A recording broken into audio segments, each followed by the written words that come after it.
I'm Dr. Marty Ross, and this is another Conversations with Marty Ross MD. This is a Lyme disease Q&A webinar that you create with your questions. I see some familiar names here tonight, and I also see many new ones too. So those that are new here, I welcome you, and those that are coming back again, obviously you're getting some benefits, so I'm glad to see that too.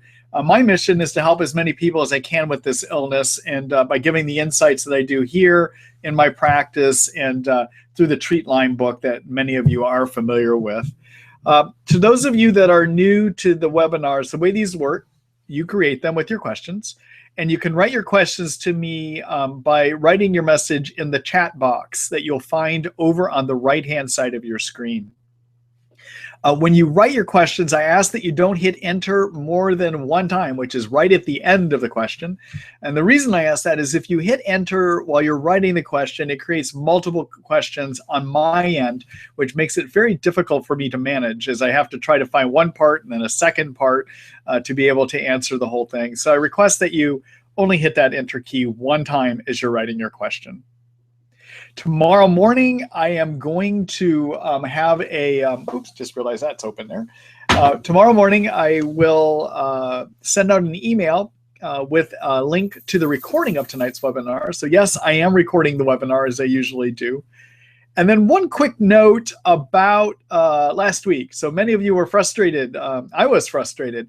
I went to log on to the webinar and the whole system crashed. I used a webinar service provider called Webinar Jam, and I think many of you were redirected to their page and looked like you were getting marketed to actually to have their service. So I apologize for that, but we're doing well today. I got that all figured out, and we're actually going to be doing 4 webinars in a row now. So one today, and then the next 3 weeks. So tomorrow morning, also when you get that email with the recording link, it will also have a link in it for you to sign up for the remaining webinars too. So I look forward to seeing many of you in the future webinars as well too. So during the webinar tonight, I'm going to be posting the questions that each person writes. And if you're participating live in the webinar, you'll actually see them on your screen. If you are watching the recorded version, though, it will not show up. And at some point, I plan on turning these all into podcasts too, that you can listen to on your phone or through the iTunes store. That is still my plan. I know I've been saying it for a number of times, but when I do on that, you also will obviously not be able to see the question on your screen. So I will read the questions as well tonight too, okay? And the reason I read those questions as well is so that for those of you that watch it on the video or will eventually listen to it in podcasts, that you'll be able to know what the question is. All right, so without any further ado, I'm gonna go ahead and get started here. And this is the first question. It's from Brenda. Thanks again, Dr. Ross. You're welcome, Brenda. I have Lyme and Bartonella. I'm having lower back and hip pain. Physical therapy seems to aggravate my symptoms and make the inflammation worse. What can you recommend as an anti-inflammatory? Also need help with pain. Have tried curcumin and naproxen. Thanks. Okay. So inflammation in, actually, some of you may be seeing one of my dogs back there, by the way. You may see them hopping around tonight. That's Halo and Thor. They're my two Basenjis. They come in here. So if you see a black flash every now and then, that's one of them. So anyhow, back to inflammation. So Lyme disease causes inflammation. And specifically, what happens is the immune system, your white blood cells, see Lyme germs, and they react by releasing inflammatory chemicals called cytokines. And cytokines get made in excess in Lyme, and that's because the immune system just doesn't really do a good job getting rid of it.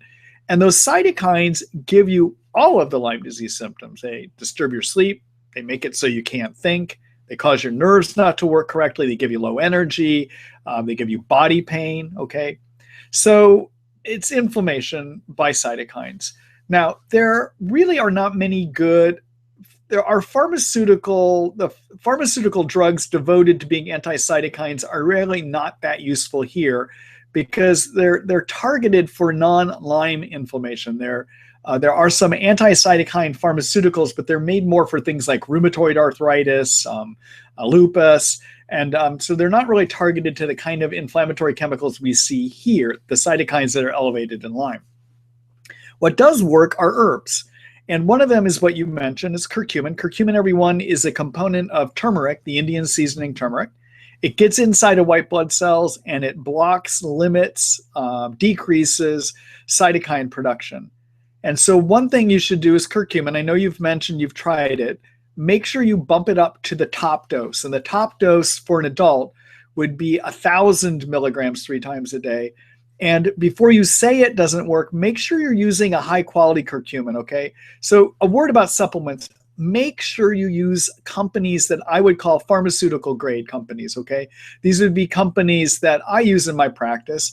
I'll show you later where you can find those, where my patients get their supplements. But the product I like for the curcumin is a product made by Thorne called Mariva 500. The reason I like it is it's microscopic, it's curcumin microscopically wrapped in fat. Okay, and that increases its absorption. And I find, at least in my practice, that it seems to work better. So make sure you're taking a top dose of that, and that would be as 1,000 milligrams 3 times a day. Okay. Second thing you can do to decrease inflammation is to use glutathione. Okay, so glutathione is a very powerful antioxidant that is made in every one of our cells, and it helps fix things. It fixes nerve damage, it fixes liver damage, but it's also used in large degree in the liver to detox, okay? And it's the buildup of toxins that can also trigger cytokines. So if you use glutathione, it's going to help pull those toxins out. The other thing that glutathione does is it's a very strong antioxidant, and it lowers oxidizing agents that tell the white blood cells to make cytokines, okay? So it lowers the signal. And I like using a product for that, a product made by a company called Research Nutritionals called Tri-Fortify Orange. And it is 5 milliliters, and you can do it once or twice a day. Now, if that doesn't work, then I would add in another very strong, another anti-cytokine agent called quercetin. Quercetin is a bioflavonoid. It's a chemical found in the skin of colorful fruits and vegetables. It also gets inside of white blood cells to limit cytokine production, but does so in a different way than curcumin, so it adds up, okay? So the triple approach I would use for inflammation would be curcumin, quercetin at 500 milligrams 3 times a day, and that's Quercetin. And then I would also use the glutathione as that product called Tri-Fortify Orange, 5 milliliters once or twice a day is what I would wind up doing, okay? And still sometimes that's just not going to be enough to take away the pain that we get in Lyme. So the other things that you have to consider doing with pain, when your anti-inflammatories are recommended don't work, sometimes we just have to use pharmaceutical approaches, okay? And that can be things like narcotics sometimes. Sometimes it can be things like narcotic-like chemicals like tramadol, also known as Ultram. Or sometimes it can be to use either anti-seizure medicines like gabapentin or anti-depression medicines like nortriptyline or Paxil. Any of the anti-seizure medicines and any of the anti-depression medicines regulate the nerve transmission of pain and can often bring down pain levels too. So any doctor, family doctors, internists, they know how to use antidepressant medicines and anti-seizure medicines to help with pain. So you should be able to get help from somebody, even if they don't buy Lyme. You should say, I want to regulate my pain better. Can you help me with an antidepressant medicine or an anti-seizure medicine to do that? And most doctors should have enough skills to be able to do that, okay? So those are just some thoughts for you, Brenda. Good luck. Pain can really be one of those nagging problems in Lyme that for some people is very hard to get under control. I wish you well. Thank you for that question tonight. All right, let's see here. So I'm going to get rid of Brenda's question on my end. Here we go. Hello, Lisa. Good evening to you too. I wanted to try transition to the herbals and started with Banderol and Cemento, 2 drops each taken in water separately, 15 minutes apart. Within minutes, I felt numbness and weakness of my left leg, heart palpitations and chest tightening. Do you think this was a herx or... Let's see if there's a second part to your question here, Lisa. Yes, there is. I found it. Or an allergic reaction, or perhaps intolerance to the grain alcohol. Is there a method by which to burn off the alcohol without compromising the effectiveness of herbs? And unless you think this is an allergic reaction, I will try them again. All right, so just so everyone, banderol and cemento are the product names of two herbs. Cemento is cat's claw, and banderol is a product name for an extract called a toba bark extract. Okay, those are names of products made by Nutramedics.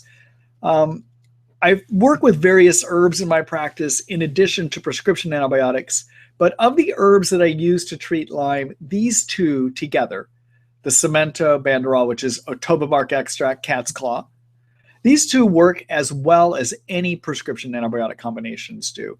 And in fact, based on research about 4 or 5 years ago from a researcher named Eva Choppy, that's her last name is SAPI, she was able to show on modified petri dish experiments that basically these two herbs together remove about 100% of biofilm, and they seem to be able to get at all three forms of the Lyme germ. And although she wasn't using the word persister cells back then, if you look at her research, it would suggest that they treat what has become known as persister cells, Lyme that is hard to treat, Lyme that antibiotics have a hard time getting rid of, okay? So I like using these two herbs when I've tried prescription antibiotics for some time and they're not working. I may try this because this is a type of treatment that actually may be able to break through those Lyme germs called persister forms and biofilm communities, okay? And then persister state, what happens is the germ just stops growing fast. So the antibiotics may not be able to kill. Antibiotics do best, prescription antibiotics do best when you have a rapidly growing germ, all right? But banderol cemento seems to be able to get through that. Another way that germs persist in this state called a persister state is they move into biofilm communities, and banderol cemento seem to be able to get rid of that well too, okay? So I like using the two compounds together. Ideally, what you do is you start at 5 drops twice a day, and you work up slowly up to 30 drops twice a day. And the way that you increase is you increase by 1 drop every other day. Now, just a few points here, logistics about, Lisa, the way you're doing this. The manufacturer says that you're supposed to take them 15 minutes apart and let them sit in water each for about 10 minutes, 15 minutes before you take it. I disagree with that. In fact, I have found no benefit in doing it the way the manufacturer says to take it. So make life easy on yourself. If you're going to be doing banderol cemento, you can take them both together, and you do not need to let them sit for any length of time. In fact, you can take the eyedropper and literally squirt it directly in your mouth, okay? And it works just as well as what the manufacturer says by having it sit in water first and taking them apart for each other. The manufacturer thinks that there is an energetic component to how these work, and they're concerned that taking them together cancels out the energetics. And I do agree that some herbs have energetics, and these do, but I don't see that they cancel each other out, okay? So I think you could take them together, okay? The other thing is you can take them with other medications too. Just do not take them with food in your stomach, which means do not take them 30 minutes before you eat through 2 hours after you eat, okay? Now the question about the alcohol. So there are most herbal tinctures are either extracted, the active chemicals are pulled into either alcohol or glycerin, which is a sugar mixture. The alcohol probably gives a stronger extraction. Now, if you're alcohol sensitive or you have an alcohol problem, what you can do is burn off the alcohol. And the way you do that is you warm up water, you heat it up until it's steaming, till you can see steam coming off of it. And then what you do is you literally just stick your drops into that.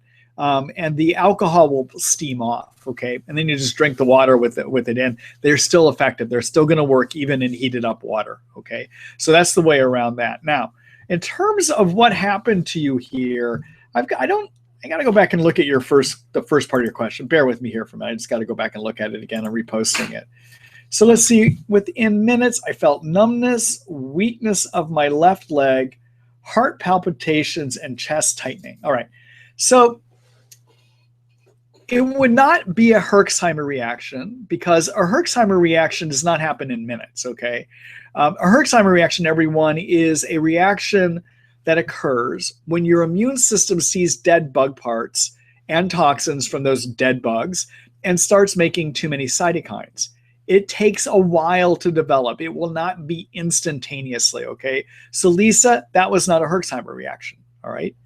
Was it an allergic reaction? You know, I doubt it, because it doesn't sound like you've had these herbs before. Typically, you don't develop a quick allergic reaction unless you have previously been exposed to an herb and your body has learned to be reactive to it, okay? Now, I could be wrong. If you've been exposed to it before, maybe it is an allergic reaction. But if you've never been exposed to Banderol cemento before, I doubt that that is an allergic reaction.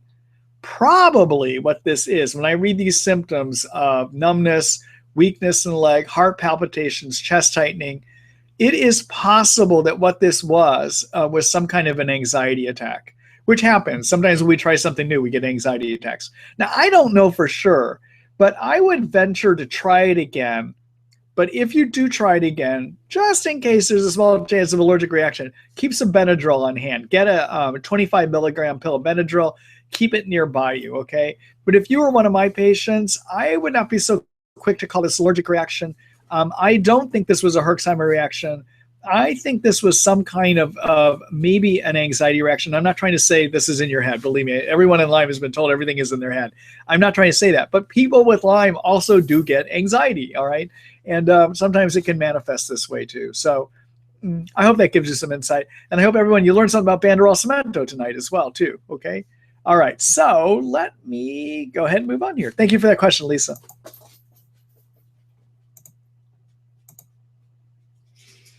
All right, let's see here. All right, next question is from Jim. Hello, Jim. Let's see. I recently tested positive for the HLA mold gene. Let's see, benign, mold susceptible, benign in your experience. What is the best treatment for mold? CSM, everyone, is cholestyramine, or can I do an alternative? I've been treating Lyme for a while, but my symptoms have not improved much. Okay. So let me just talk about what Jim has described here, okay? I'm going to try to break it down a little bit. So there is a problem that happens in 25% of healthy and of all people, whether they're healthy or not, all right? And that is that 25% of all people have a genetic susceptibility, and I use that word susceptibility, a genetic predisposition to not being able to clear mold and or Lyme toxins out of their body once they get in, okay? So where do you get mold toxins? Well, you breathe them in from the environment around you, okay? Or in your house if you happen to have a sick building that has mold in that building, okay? And what happens in 75% of us is our immune systems see those mold toxins, they identify them, and they tag them for removal. Once they're tagged, they get carried to the liver, and in the liver transforms them from a fat-based toxin into a water-based toxin, and in a water-based form, they get moved out into the intestines, and once out in the intestines, they get mixed in our poop, and we poop them out, and they don't bother us anymore. However, 25% of people that have a genetic predisposition, those toxins do not get tagged. So that could be Lyme toxins or it could be mold toxins, okay? They don't get tagged. And because they don't get tagged, they go to the liver fat-based, they come out of the liver fat-based, still fat-based, okay? And then they get out into the intestines, and in the intestines, they get reabsorbed back into the bloodstream. They don't get pooped out. They get reabsorbed back into the bloodstream. So you just keep swimming in these toxins. You just keep circulating. It's like you develop a whole pool full of toxins, okay?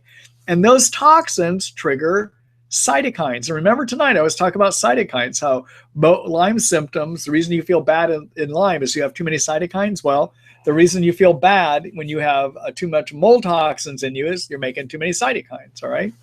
So the treatment for this is to bind up the toxins in the intestines. And the one way to do it, the strongest way to do that, is to use a medication called cholestyramine. That's the CSM that you wrote about there. Cholestyramine, I like to call a big fat sponge. It's a prescription fat sponge, okay?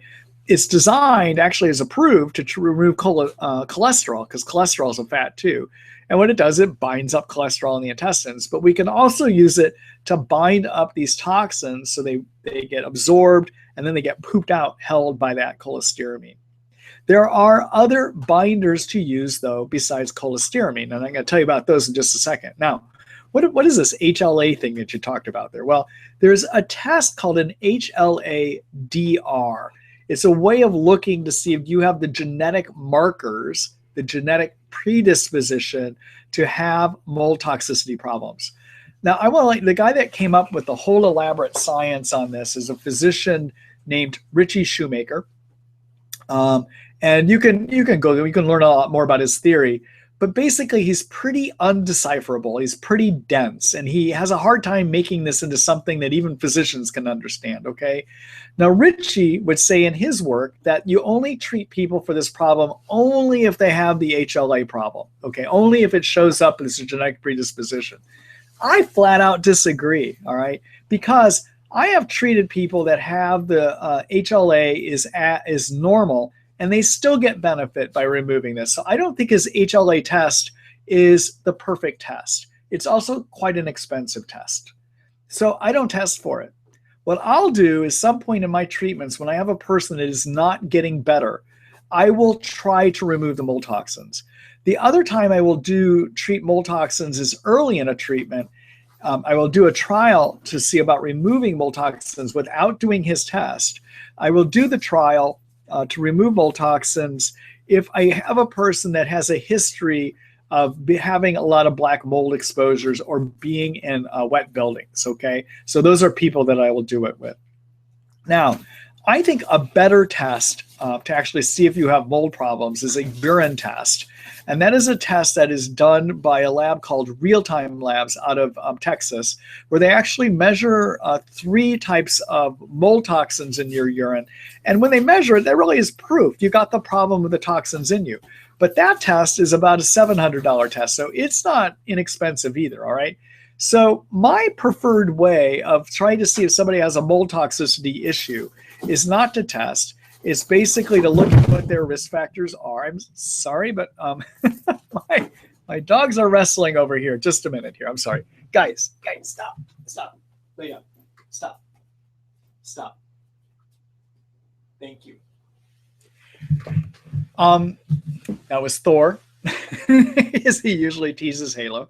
So my preference is to not do the testing, but rather, and people I think have a high risk for it based on their history, I will try to use herbs or medicines to remove those toxins, try it for a few months and see if they get any improvement. So that basically is how, the other people I'll do it in. So I will always do it to people that have high risk. They've got exposures, or if somebody's about 9 months into treatment, they're not making any headway. It's one of those treatments I'll consider adding in just to see if it will make a difference too. Okay. So what do you use? Well, cholestyramine, you want to start at 1 scoop of it 1 time a day. And if you tolerate it, and if it doesn't flare you up, then you go up to 1 scoop twice a day. You do that for 7 days. And if that doesn't flare you up, then you go up to 1 scoop 3 times a day. Okay, that's the strongest binder that we have, all right? My other preferred binder, if you can't tolerate that, or if it constipates you too much, because it can lead to constipation, is to use something called fractionated pectin powder. Pectin is a fiber that comes in citrus and in apples, okay? And pectin binds up toxins pretty well. It's not quite as strong as the cholestyramine. The thing about the pectin, though, is you can take it anytime. You can take it with food. You can take it with medicines. The cholestyramine, on the other hand, you have to stop all your medicines and supplements 30 minutes before you take it, and then you can resume them 2 hours after. So it becomes a bit of a timing problem. You can eat anytime, although ideally you want to eat about 30 minutes after you take it, okay? So now there are other people that use binders like bentonite clay, diatomaceous earth, chlorella.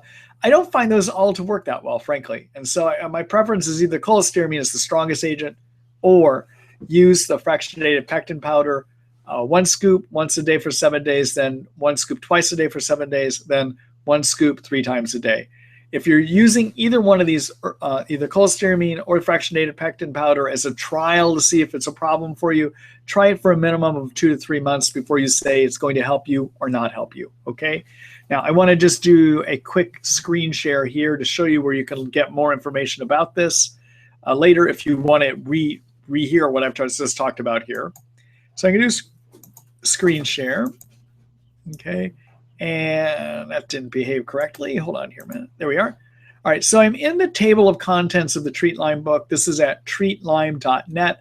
Essentially, the majority of the site is the Treat Lyme book. This book has all of my thoughts about managing Lyme. I continue to add to it, and I continue to update articles as new information becomes available, okay?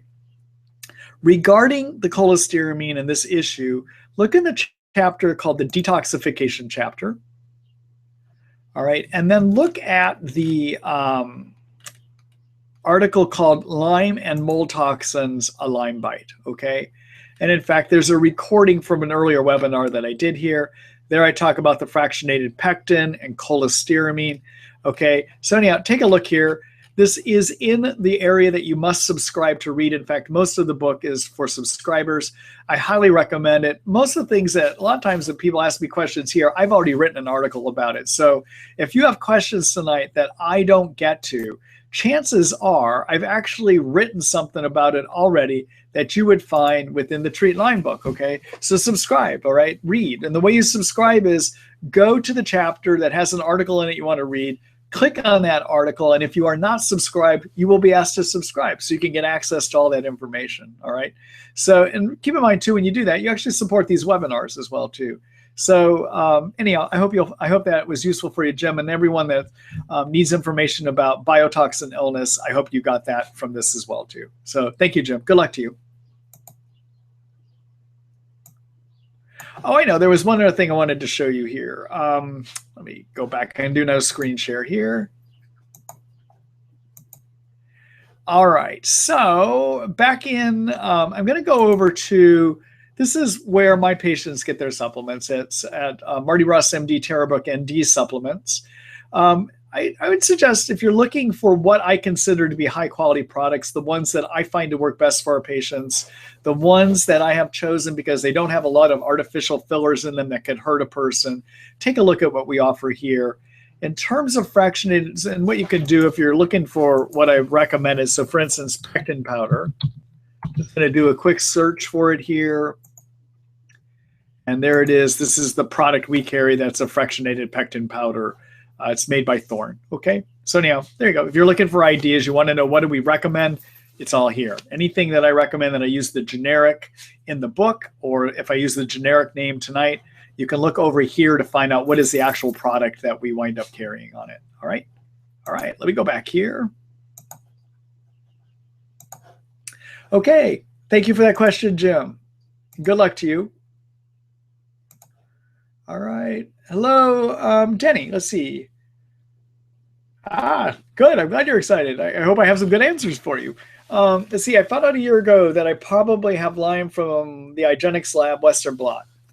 It had in the IgG test plus sign at 1831, indeterminate 39, positive 41. Also in the IgM, positive 31 and 8393. Can you tell if I have Lyme or antibodies? I'm on Cowden. And let me just see if you have another part to this, Denny. Oh, that looks like it's your question. All right. So can I tell if you have Lyme? Well, so there is a whole article I've written about how to diagnose Lyme, which actually involves 4 major parts.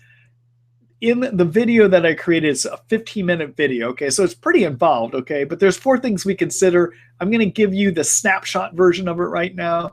I encourage you to look at the article in the Treat Lyme book. It's found in the How to Diagnose chapter. I encourage you to take a look at it. It's 15 minutes of deeper material than I'm going to give you here, okay? So how do you diagnose Lyme? All right, so first of all, there's 4 things we consider. One is, what's the risk of getting it, okay? Usually we're looking to see, do you have a risk of having gotten a tick bite, all right? Having said that, though, I want to let you know that, 50% of the time somebody has Lyme, they remember a tick bite, which means 50% of the time they don't remember a tick bite.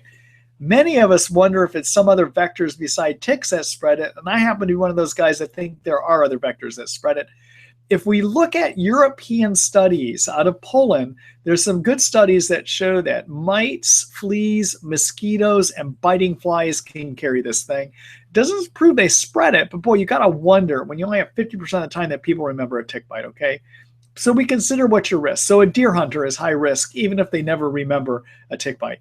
People that live in New Jersey, where 95% of the ticks carry Lyme, are at high risk of getting Lyme. People that do backpacking, high risk of getting Lyme, okay?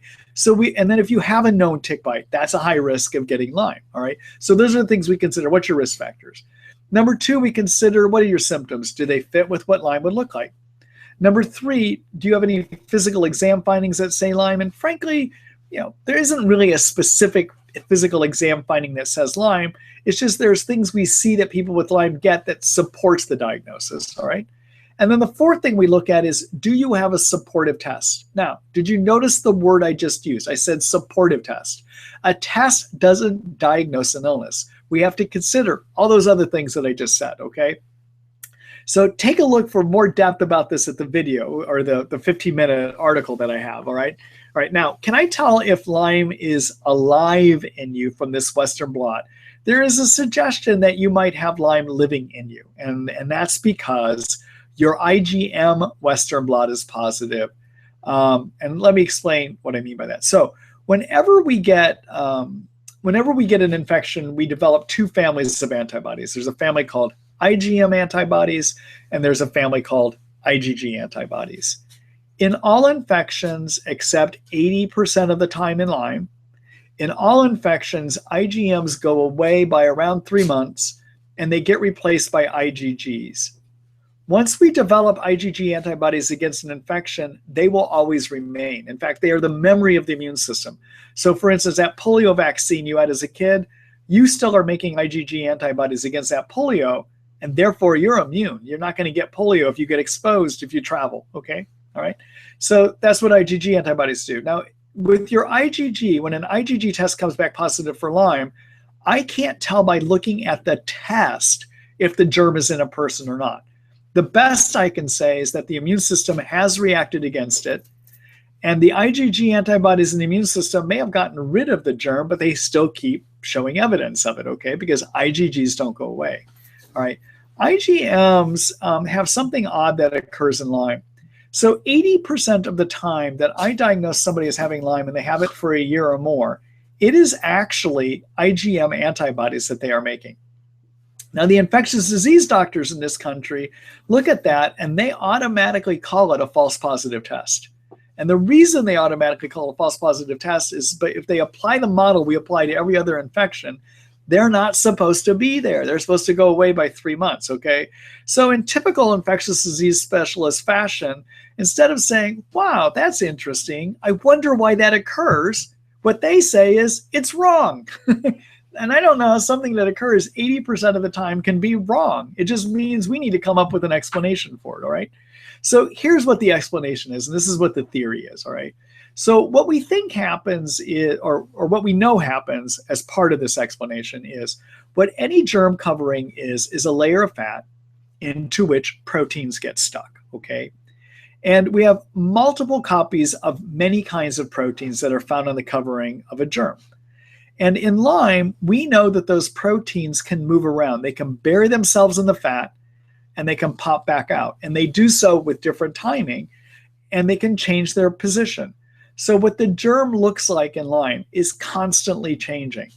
It constantly looks new, all right? And that's what we think happens. So that we know the proteins move around, and therefore what we theorize happens is that the immune system thinks it is constantly seeing a new infection and keeps making the new infection antibodies, okay?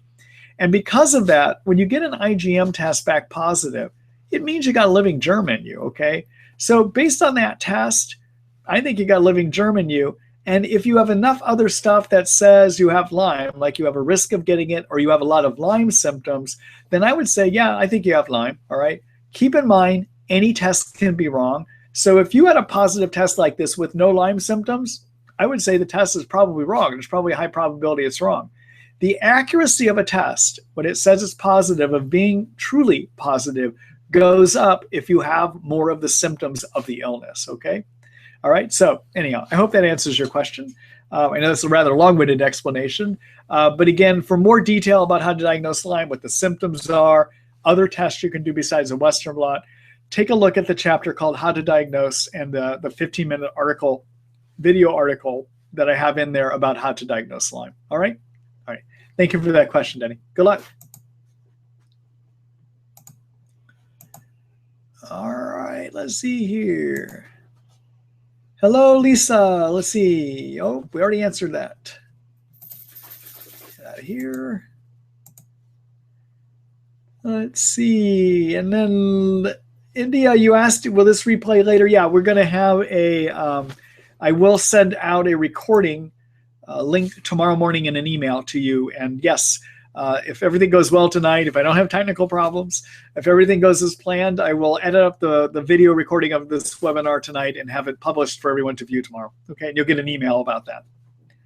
All right, let's see here. Hello, Chris. Let's see. I've been treating Lyme for 6 months now with different antibiotics. My biggest problem is the fatigue. I wake up tired and spent by 2 to 3 p.m. My thyroid antibodies are around 500, but the thyroid levels are within range. Any thoughts or way to treat? So yes. So Chris, so first of all, when you have Lyme disease, as I've already noted earlier tonight, it's a syndrome where there are too many cytokines, okay? And those too many cytokines can be one of your sources of fatigue. They can just fatigue you by being there. Secondly, the other thing that cytokines do is they interfere with the part of your brain that regulates your hormone system. So your thyroid, your adrenals, your testicles, and in women, their ovaries, okay? And that part of the brain is something called hypothalamus pituitary. And when in a state where there's too many cytokines, metaphorically, it's as though the hypothalamus pituitary gets drunk on cytokines, okay? All right? And so, you know, like a drunk will say stuff, right? The drunk will tell us things. So the drunk part of your brain is telling the thyroid things and telling the adrenals thing, but it's probably not directing them accurately. So for instance, when you, one of the ways that we test for thyroid typically is to measure a chemical made by the hypothalamus pituitary, which is called thyroid stimulating hormone. And we assume if the brain is making a normal level of thyroid stimulating hormone, that the thyroid must be correctly balanced. All right. But as I just said in Lyme, you can't trust that because that part of the brain is drunk. It doesn't matter what the TSH level is. It probably doesn't accurately reflect what is happening with your thyroid. Okay. Also, most doctors, even if they look at TSH, some will go ahead and check for your true thyroid levels, like a T4 or a T3 thyroid, okay? But those are reported in the normal range. And sometimes, even if you have enough, you may need more, okay? We can go up higher in the normal range, all right? All right, so you need to consider, do you have low, so in addition to lowering cytokines by being on curcumin, Mariva 500 milligrams, 1 pill 3 times a day, you also need to consider, do you have low adrenals or low thyroid? And to do that, what I like to have people do is to consider the symptoms. Look at the symptoms, okay? So symptoms of low thyroid are cold intolerance, which means that you're the person that has to wear more layers around you to stay warm, okay? Also, hair falling out, dry skin, increased weight. Those are things that make you think of low thyroid. And if you have those symptoms, I usually will treat for low thyroid. I will just do it even if the thyroid levels are normal, okay? All right. Secondly, the other thing then in terms of the adrenals, things that make you think of low adrenals are afternoon crashing like you're having around 2 or 3, okay?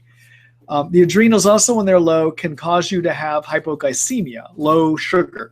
And that would look like having jitteriness or shakiness, and you need to eat frequently to avoid having that jitteriness or shakiness, okay? All right.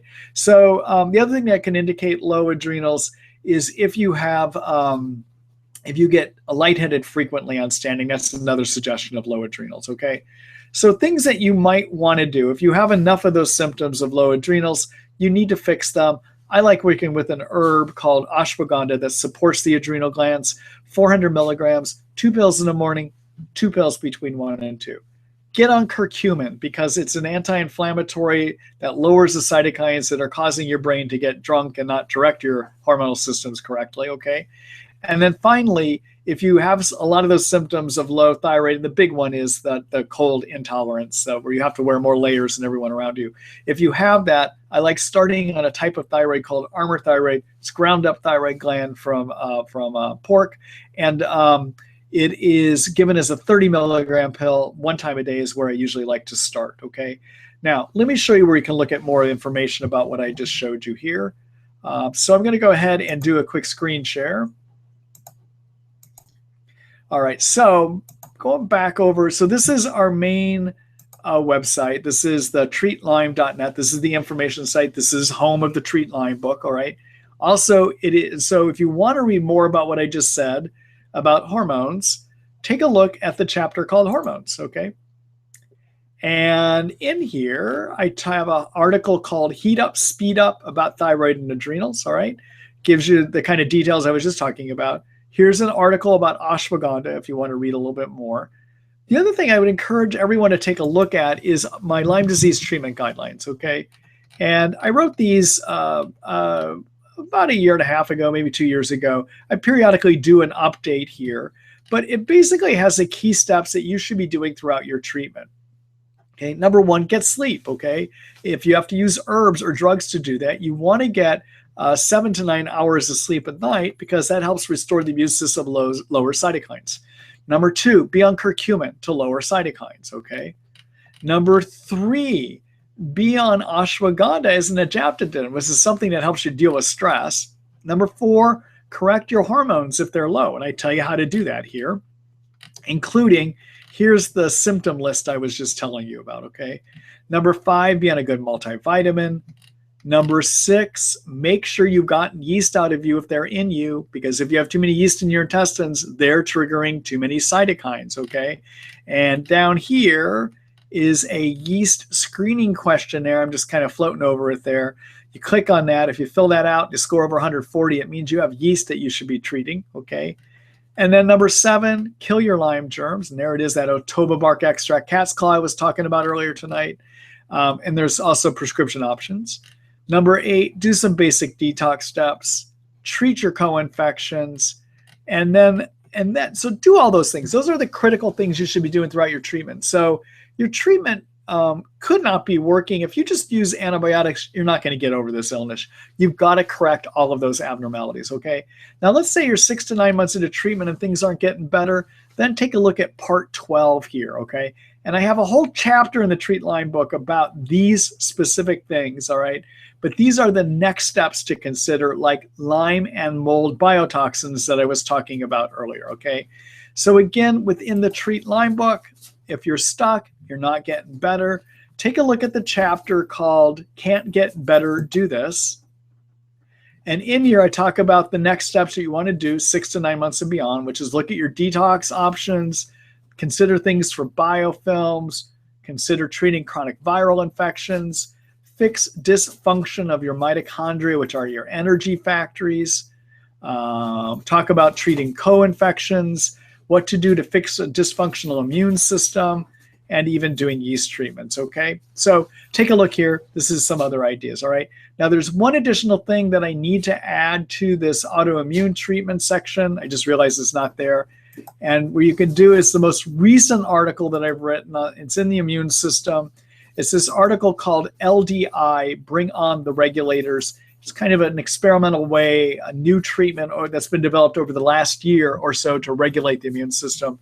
And it's experimental. I've written a very detailed article here. This is free. This one you don't have to subscribe for, okay? All right, let me go back. All right, Chris, I hope that gives you some insights, okay? So I think you got low thyroid or low adrenals by what you said here. I wonder about low thyroid. Make sure you're taking care of your cytokines. The other thing, take a look at the chapter on energy and mitochondria, okay? Because sometimes we need to go in and actually fix the energy factories found in our cells called mitochondria. I usually wouldn't do that, though, until I've corrected your adrenals and thyroid for a few months, though, okay? All right. Good luck to you.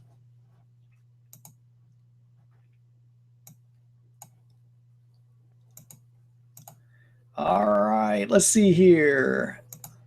Hello, Linda. Let's see, my daughter is being treated for Bartonella. She doesn't have babesia and has been increasingly suffering from air hunger. It frequently even wakes her up from sleep. Is there anything she can do or to minimize this? Okay. So air hunger is a symptom, everyone, of feeling like you just can't get enough air in at times, all right? Even at rest. And it can occur in Babesia and it can occur in Bartonella. And I know, Linda, I think the reason you're telling me she doesn't have Babesia is because you want me to know that maybe it's coming from the Bartonella, right? Now, I just want to clarify something. If you're being told you don't have Babesia based on testing, that is not an accurate way to figure out if you have Babesia. All right. And the reason is that Babesia, we estimate 15 to 20 strains, and we are only good about testing for 2 strains. Okay. So there is a whole article in the How to Diagnose chapter on how to diagnose Babesia. Take a look at it. You should be deciding if your daughter has Babesia based on symptoms. And that means looking at all of the symptoms that sometimes Babesia causes. And if you have enough of them, then you should treat Babesia. So I don't know enough of your daughter's history for this brief question, but I just want to be clear. If your doctors are only saying she doesn't have Babesia based on testing, that is not reliable. They have done you a disservice, okay? You have to make a decision about that Babesia based on symptoms.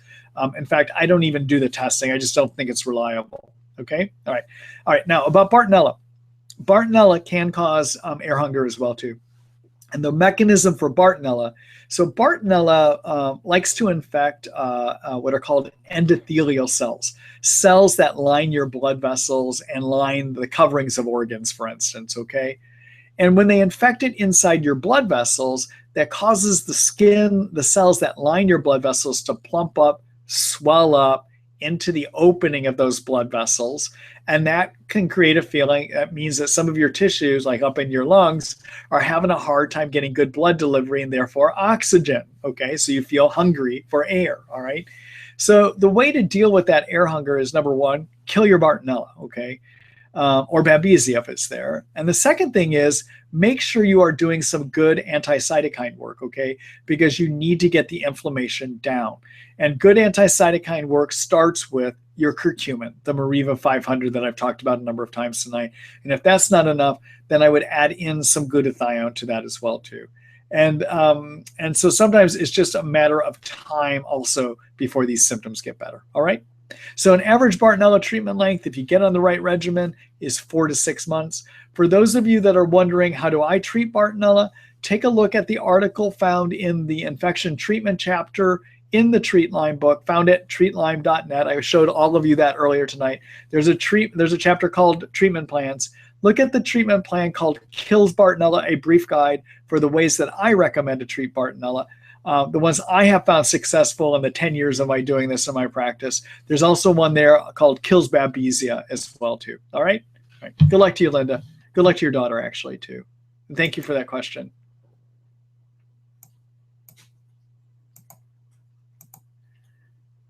All right. Hello, Elaine. Let's see. You're welcome. Let's see. Hello, Dr. Ross, and thank you for your webinars. I contracted Lyme 8 months ago and was treated with 2 3-week trials of doxycycline, plus a 10-day treatment in December. And Elaine, I think there's got to be a second part here. There it is. Let's see. Had a relapse initiated by the presence of 2 itchy skin eruptions resembling bull's eyes.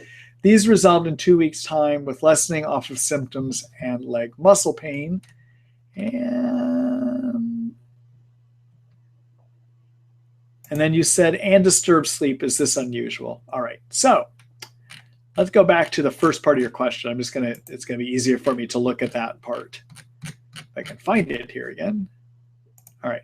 So you contracted about 8 months ago, and then you were treated with 2 3-week trials of doxycycline.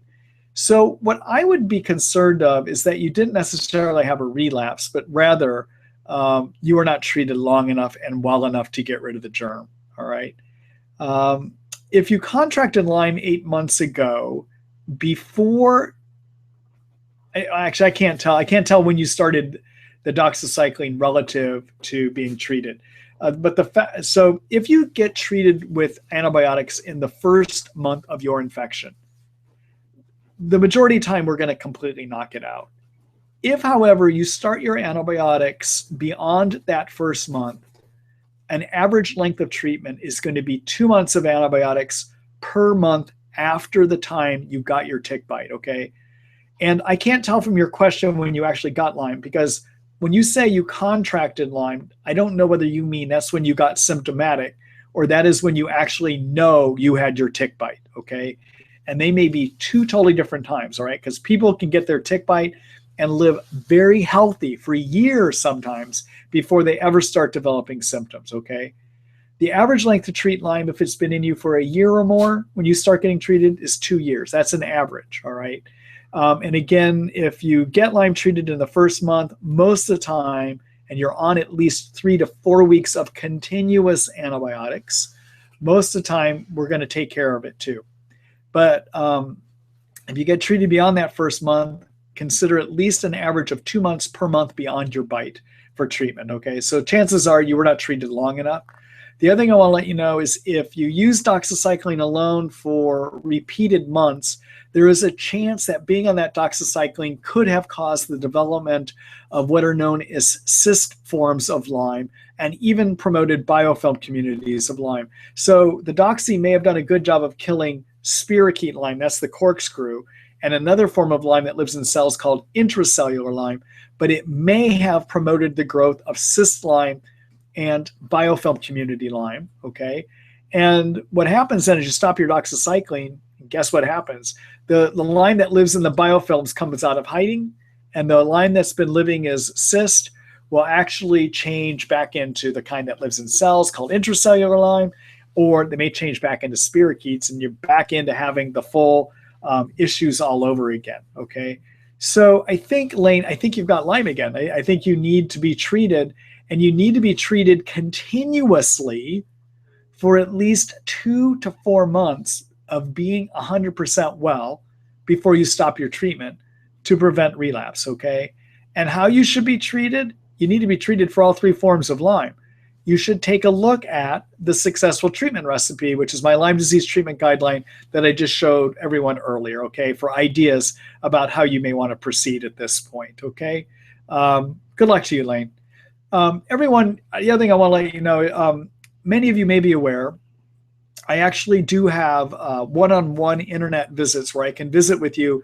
If I don't physically see you in my office first, I cannot prescribe medicines, but I can give you ideas. So if people are looking for more direct advice from me than this general forum, take a look at the treatlyme.net site. On the left-hand navigation menu, there is a tab you can click on for information about our online consults, okay? All right? All right, so let me go ahead and move on here. Good luck to you, Lane. Oh, there is an article I want to show everyone here.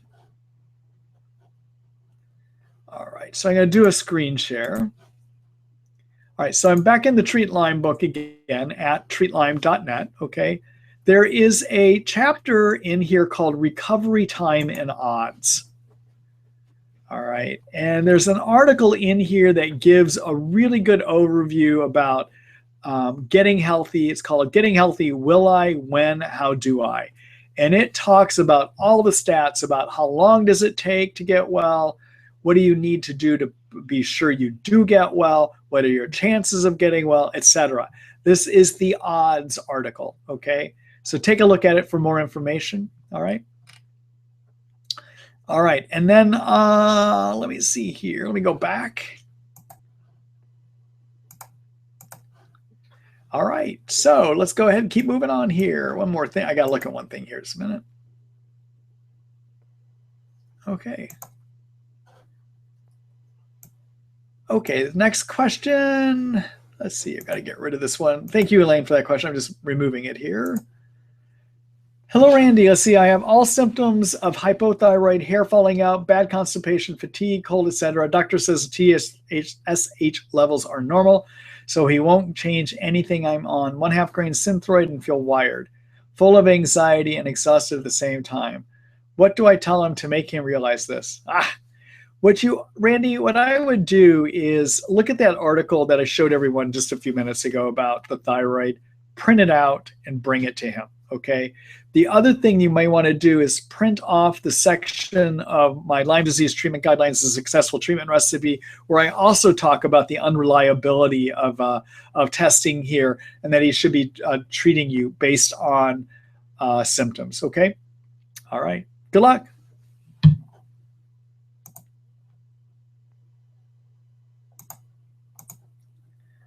All right. Hello, Melissa. Let's see. Are you familiar with or have any experience with the NanoTrap Lyme antigen test done by Cirrus Neurosciences? Thoughts? So it's a new test, which means it's untried, which means we're still all learning how to work with it, okay? And although so what it does is it looks to see, it tries to measure antigens, parts of the Lyme germ to see if they're in your blood, which is different than the Western blot test. The Western blot is looking to see has your immune system reacted by making antibodies, okay? There's another Lyme test out called the ELISpot that looks to see if a different type of cell called T cells makes inflammatory cytokines, all right? So the ELISpot measures to see if your T cells react against Lyme, all right? But that again is an immune reaction that they're trying to measure. And frankly, if you have a lot of immune suppression in Lyme, you may not be positive for an ELISpot. You may not be positive for a Western blot, all right? But this NanoTrap is new, and frankly, I don't know yet if it's going to be a useful test.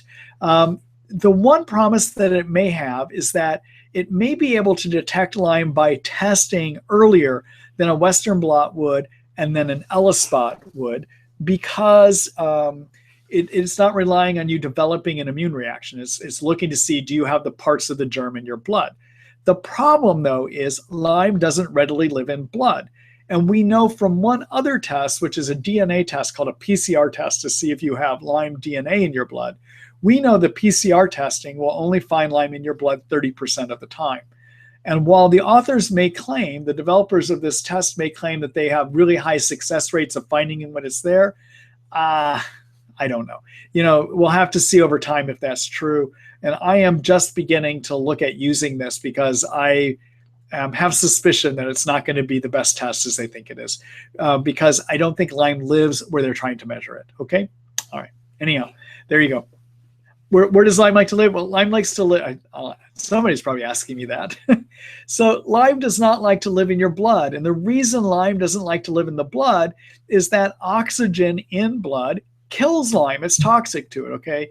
And Lyme is a masterful survivor, all right? It has many ways that it survives and why it's so hard to treat. So it lives in many different forms. I mean, I already said that tonight. It lives in 3 forms. It lives as a spirochete, which is that corkscrew. It lives inside of your cells. It can live in a form that lives in cyst forms, moves into biofilm communities. Okay, so these are some things that make it hard to treat. It's also hard to treat because it doesn't live in the blood. It quickly moves into tissues that don't have good blood flow. And in those tissues, so those tissues would be like your nerve coverings, muscle and tendon coverings, inside your joints, okay? And in there, the immune system can't get at it, all right? So it's not in your blood. It's hard to find it in the blood, basically, all right? So anyhow, those are my thoughts. Good luck, Melissa. Thank you for that question.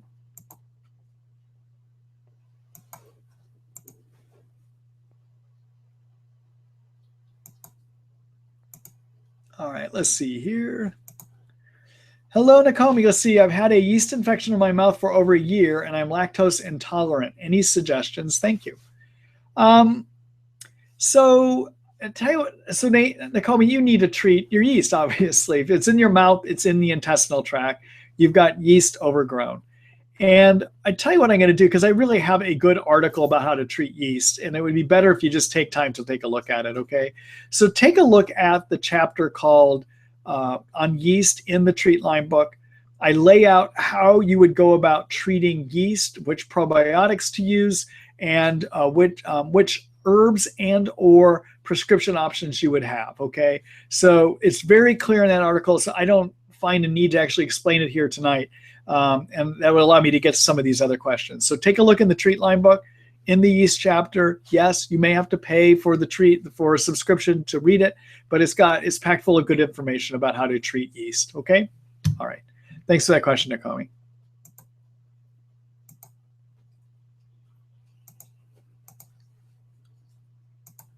Hello, Rhonda. Let's see. Is it true that as you heal, you go through symptoms that you have previously experienced to a lesser extent than initially experienced? You know, it's interesting. I don't know if that's entirely supported by research or if it's true, but Rhonda, what I will see in my practice is that for some of my patients, not everyone, okay, but for some of my patients, what they experience is they experience a reversal of their descent into hell, okay? So they experience a reversal of the worsening that occurred. So often what they find is it's the symptoms that they gained last are the ones that go away soonest. And then the other symptoms that first occurred start becoming more obvious, okay? So it's kind of like going back out. Why that happens, I don't know, but it does for some, not all of my patients, okay? Probably a small percent, probably about 5% or so. All right. Thank you for that question.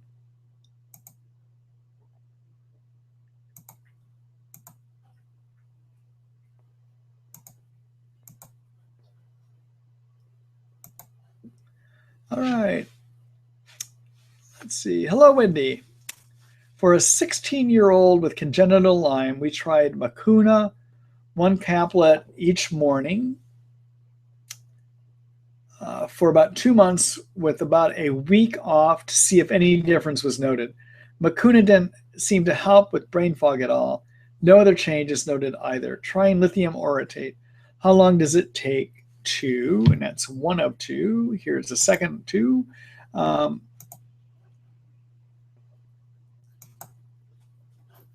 long does it take to see improvement in brain fog once one starts lithium orotate? With lithium orotate, is there a buildup time or is the improvement tiny at first with increase over time? How long do you try lithium orotate? At what point do you decide it wasn't the answer?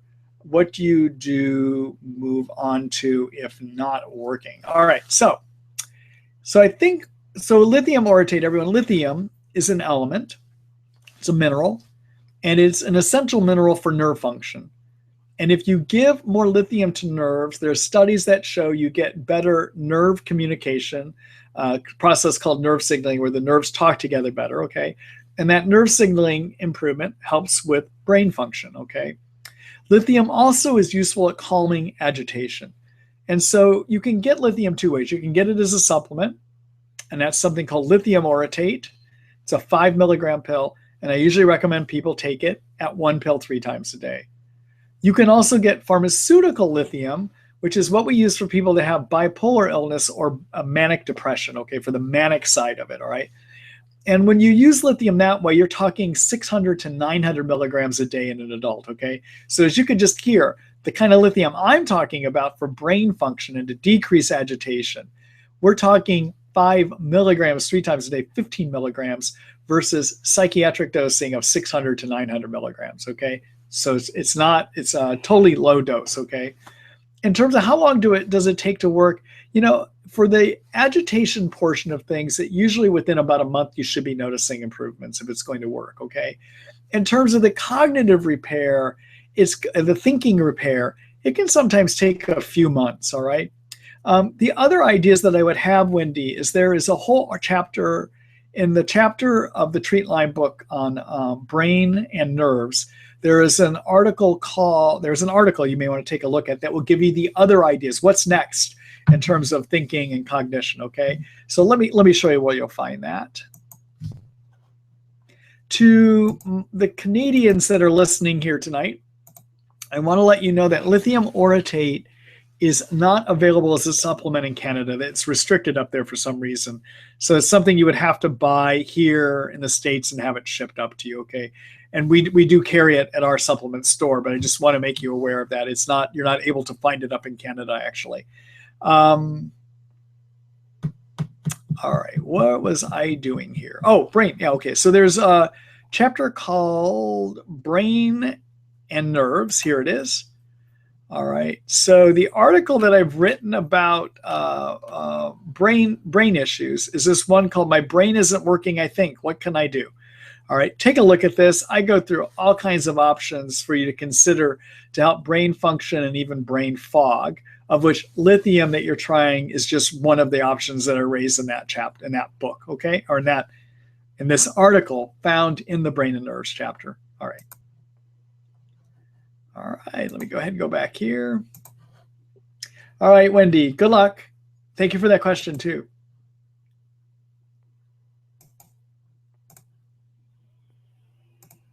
All right, let's see here.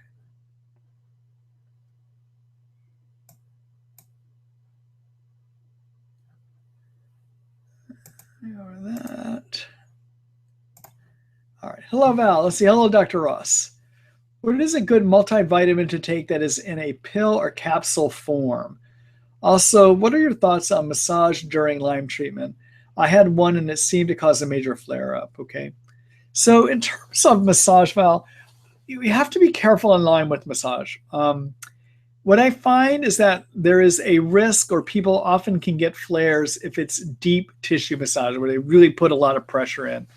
If you do a lighter degree of massage, generally that's tolerated fine. People do quite well if it's more of a light touch. So you need to advise your person doing massage that you need light massage. You do not need deep tissue work.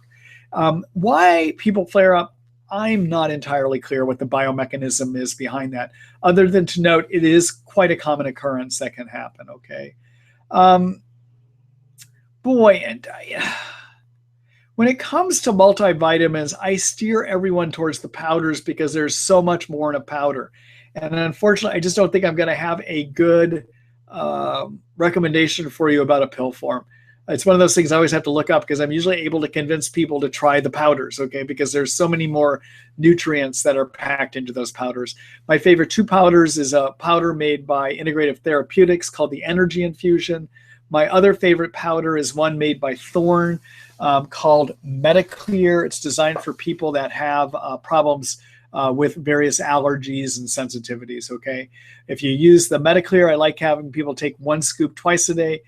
If you use the Integrative Therapeutics, I like to have people take it, the Energy Infusion by Integrative Therapeutics. I like to have people take it as 1 scoop 1 time a day. All right.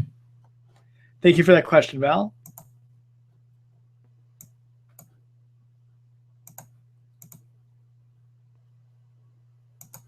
All right. Hello, Jenny. Let's see. I had high titers for Epstein-Barr virus. And you tell me what they are. Okay, so what she's listing out here, everyone, is the elevated antibody levels against HHV6, Mycoplasma pneumoniae. What would you add to treatment based upon those results? Probably nothing. And let me explain why. Okay, I don't mean to sound flip on this. All right. So I think that we overtreat those viruses instead of focusing on what really needs to be focused on, which is getting rid of Lyme. All right. Now let me tell you why I say that. So if we were to pull 100 healthy people off the street, we would find, and this is based on research, we would find around 10% to 20% have elevated antibodies against one or more of Epstein-Barr virus, like you do, human herpes virus type 6, another virus called cytomegalovirus, and another one called parvovirus B19. Also, people will have elevated antibodies against Mycoplasma pneumoniae, that's your M. pneumoniae that you talk about here, and chlamydia pneumoniae, okay? So what this means is there are a lot of people, 10% of the population, walking around out there that have these infections in them, and it doesn't cause them a problem, okay? And the thing is that most of us are designed to either get rid of these infections or cohabitate with them, all right? So they live in us. Now, if we were to pull fatigued people off the street, and I'm not talking whether we know they have Lyme or not have Lyme, but people with major fatiguing illnesses, chronic fatigue, fibromyalgia, if we were to pull them off the street, we would find evidence in 40 to 50% that they have these viruses and the bacteria that I just talked about, okay? So it does occur more often in people that have fatigue. Now, what I find in Lyme, and so what we think happens is in fatiguing illnesses, there is a degree of immune suppression that allows these germs to get more active, okay? But that doesn't mean you need to go at them directly. What you need to do is work on your immune system. And when you have Lyme disease, the best ways to work on your immune system is to kill Lyme, okay? Because Lyme is the major thing that's suppressing the immune system by causing all those cytokines. The other things you need to do is follow all the steps in the successful treatment recipe that I showed you tonight, the Lyme disease treatment guidelines that I wrote, okay? Because they're all designed to help your immune system work better too, right? So number one, get sleep. That lowers cytokines, which helps improve your sleep. Lowering cytokines by getting sleep helps your immune system work better. Number two, lower cytokines by being on curcumin. That's part of the treatment guideline, okay? Number three, fix your adrenals and your thyroid. That helps your immune system work better. Number four, be on a good multivitamin. That helps your immune system work better. Number five, kill yeast if you have too many yeast in your intestines, because too many yeast in the intestines kicks up cytokines that suppress your immune system. So get your yeast out, okay? Number seven, treat your Lyme infection, okay? Take those 7 steps. Focus on those. That's a lot to do. And often, most of the time, any problem you have from these other infections will go away if you just take care of those problems, okay? Now, 7 months, 9 months into treatment, if I've got a patient that I've done all those things and everything else that I know to do, and they're not getting better, then I might start looking at what to do for these other infections, and I might test for them. But I don't test for them at the beginning, all right? The other thing you should be aware of is Mycoplasma pneumoniae and Chlamydia pneumoniae. Those are 2 bacteria. Generally, the treatments that we do for intracellular Lyme, like doxycycline, minocycline, Biaxin, azithromycin, clarithromycin, rifampin, tinidazole, all of those are things that are ultimately going to take care of Chlamydia pneumoniae and Mycoplasma pneumoniae. Now, I know a colleague of mine, Dr. Richard Horowitz, out on the East Coast, believes strongly that a lot of people that don't get better have a Mycoplasma pneumoniae. I disagree. I just think that they happen to show evidence of it, and I think that there's other things that probably keep them sick. It's not the Mycoplasma pneumoniae. I think for most of us, Mycoplasma pneumoniae and these other germs are what I call background noise. They exist, but they're not the problem, okay? That's my feelings on it, all right? And even if it is, fix your immune system, and it should step in and take care of those for you. All right. Good luck, Jenny.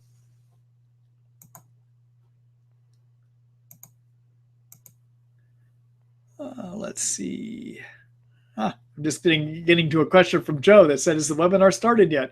Yes, we've been going on for about 1 hour and 15 minutes here already, I think. Is that right? Yep, about 1 hour and 15 minutes. All right, this one's from Stacy. Let's see, I have Lyme and my son has just been diagnosed with mold toxicity. We just finished remediation. Should we be treating mold before Lyme? You know, I don't know if you should be treating mold before Lyme, because I don't know enough of your history, your son's history, to know what is the major problem, okay? But if you are able to tell that at some point your son's health was doing well, and then when he got his mold exposures, that's when he got sick, that's when I start with mold. But if I find that it's a person that, you know, they got ill and it didn't have any relationship to their mold exposures, then I'm going to start with Lyme. That's just how I go about doing it, okay? But at some point, you'll need to deal with those toxicities anyhow and get them out. I talked earlier tonight about how to do that at the beginning, one of the first questions tonight. And I have a whole article in the detox chapter about how to remove those toxins as well, too, okay? All right. Good luck, Stacy.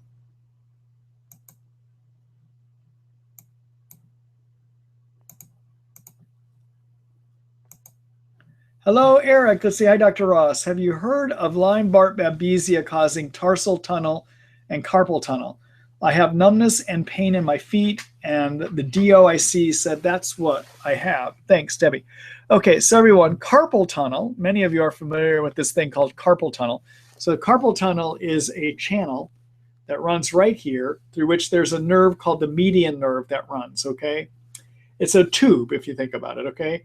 And that nerve gives you feeling through half of your fourth finger this way, this part of your palm. It also helps these muscles work correctly right here. All right. When we sleep at night, some of us let our wrist fall over like that. And what that does is it sometimes can pinch squeezes the carpal tunnel, which then pinches the nerve. That nerve then develops swelling and inflammation. And when it swells and gets inflamed, it presses into the narrow tunnel, which keeps it swollen and inflamed, okay? So the way you treat carpal tunnel is you want to use wrist splints at night that keep your wrist from falling over like this, all right?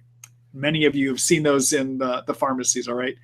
Tarsal tunnel is a similar situation in the foot where you have a nerve that runs through a very small tube there. And if it swells and inflames, it starts pressing against the narrow tube, which keeps it swollen and inflamed, all right? So what causes your nerves to get swollen and inflamed? Well, Lyme. Probably, I wouldn't think of Babesia.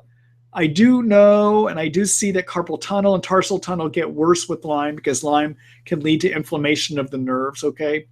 Also, Bartonella may. Although I would think more strongly or feel more strongly that probably Lyme, not Bartonella, but Bartonella may be a contributing factor. Okay, so those are the ideas I have. So treat your infections. Get on curcumin. Get on curcumin. Get on curcumin. You all know I like curcumin as my anti-inflammatory. All right, and then the other thing is for your wrist. Debbie, I would definitely do those. They're called cock-up wrist splints. They kind of have the wrap that goes around here that keeps your wrist from falling over. I would do that at night. The other thing you can do for these kind of neuropathies is, again, get inflammation down, do your splinting. You can get splints for the feet too. And then finally, vitamin B6, 50 milligrams to 100 milligrams one time a day, used for a number of months, can help with the neuropathy as well too. Okay. All right. So that's something else to think about in terms of your regimen. All right. All right. Thank you for that question. All right, Eric. Thank you, Eric.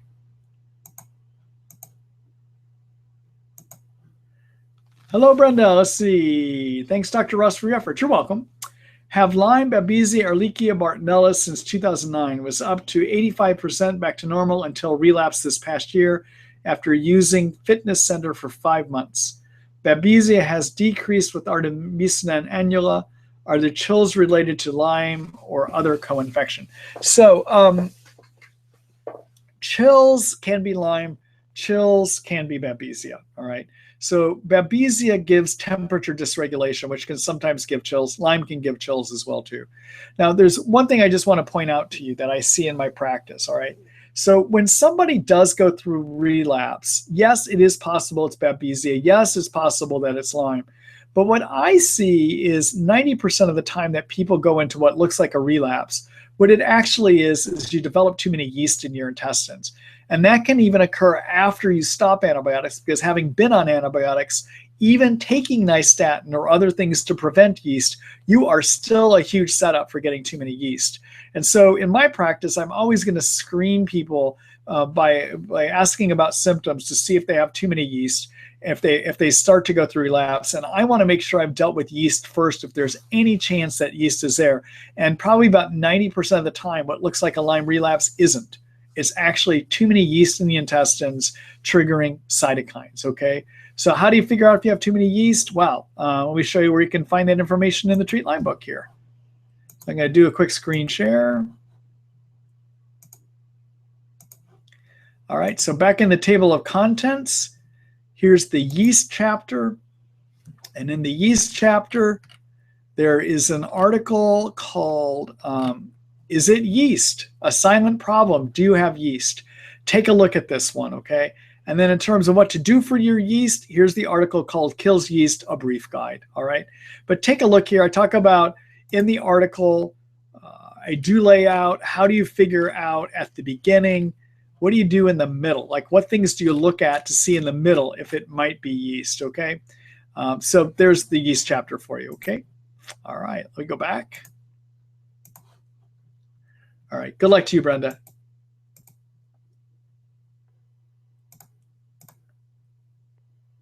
All right, let's see here. Hello, Joe. Let's see. Excuse me, everyone. My back is just getting a little tight here tonight, and I don't know why. Probably from picking Thor up earlier. I don't know. We'll see. All right. Let's see. Have you successfully treated someone who has their Lyme centered around the ear area and the outside of the back of the skull? If so, is this treatment different than the regular Lyme treatment? The answer is yes, I have, and the treatment is no different. I would pursue it the same way, okay? All right. Good luck to you, Joe.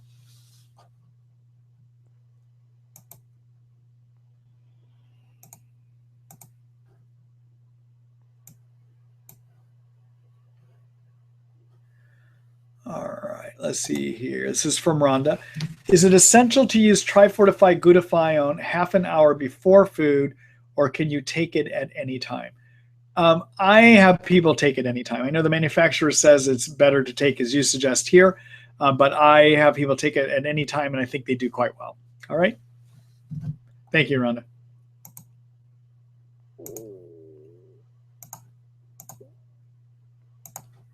Hello, Brenda. I think that's from a previous question. Let me see here. Let me get rid of that.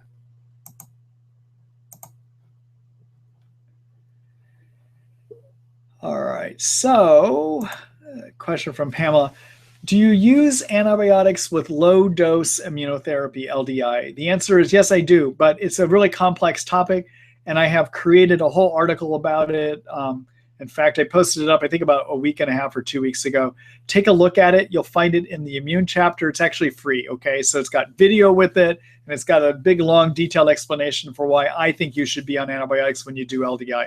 Not everyone does, though, okay? And I lay that out in that article, all right? So you'll find it at treatlyme.net. In the immune chapter, the most recent article in the immune chapter is my feelings and my thoughts on LDI. All right. LDI, everyone, is called low-dose immunotherapy. It's kind of one of the new IT treatments of the season. Every year we develop a new IT treatment. This one I think may have some staying power, and I talk about that in the article.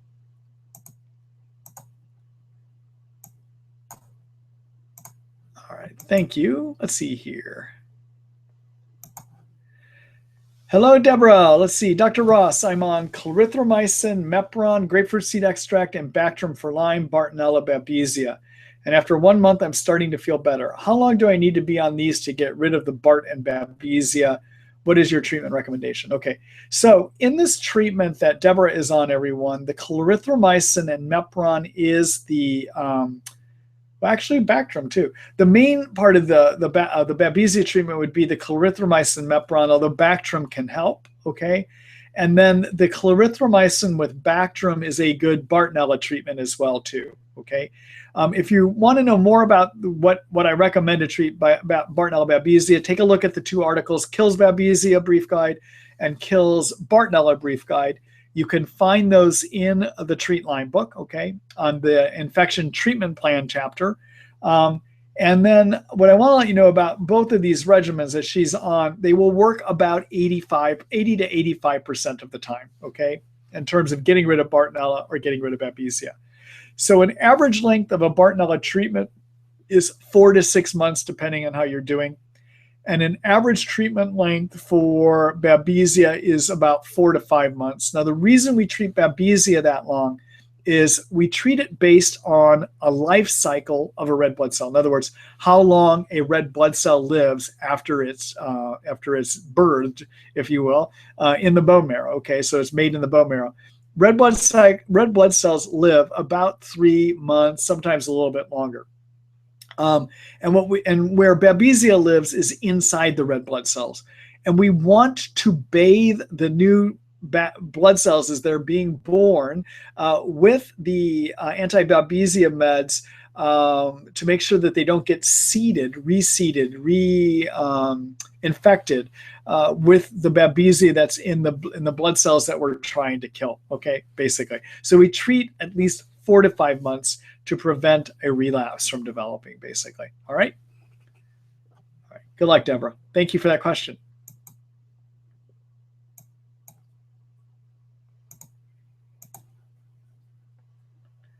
All right. Let's see here. Hello, June. Let's see. I've been struggling with staying on oral antibiotics due to a very sensitive stomach. I've been on minocycline and azithromycin for Lyme and Bartonella. This is the third time I have had to pause them in 9 months. Is it time to think of giving them up for herbal, or can I take anything to support my gut? Okay, so you could try some things to support your gut to be able to tolerate them. One is to line the gut, to coat the gut and with a slime layer. And you can do that by chewing herbal licorice, something called deglycerated licorice. We use a product by Integrative Therapeutics called Rhizinate. That's Rhizinate. When you chew licorice tablets, spit in your mouth interacts with chemicals in the licorice to create a microscopic gelatinous coat that can protect the lining of the stomach, okay? And that would do a good job of protecting it against the acidic effect of the minocycline. It's probably the minocycline that's bothering your gut. The other thing that you can do that would be helpful is to do aloe vera juice, about 1 ounce, 3 or 4 times a day. Do it before you take your minocycline, your antibiotics, and before meals as well too, okay? Those are some things to think about. But if that doesn't work, then you may want to start looking at herbal options, okay? All right. Good luck to you, June.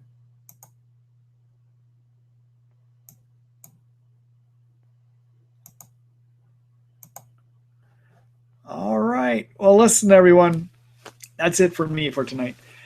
So I know there's more questions. We actually got through a major chunk of them here tonight. And this is one of the largest groups I've seen here ever since I've been doing these over the last number of years. So I'm glad that we had such a good turnout. And I hope that I was able to give many of you insight in ways that might help improve your treatment as well, too.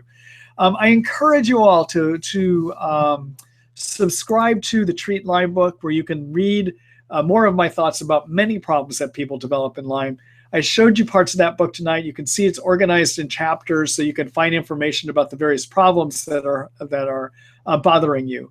In a minute here, as I close out the webinar, I'm going to take you back over to our Lyme disease information site. If you do want to subscribe to the book, I really appreciate it. It helps support the work that I'm doing here, and it helps me help more people, basically. And then also, when you go there, you can look around at all the other information that I was showing you tonight. But if you want to subscribe, click on any article. If it is one that is not free, you will be asked to subscribe to read it if you have not done so already. All right. Tomorrow morning, you will get an email from me once I have the video page created and the video edited from tonight. And also in that email, there will be a link to sign up for next week's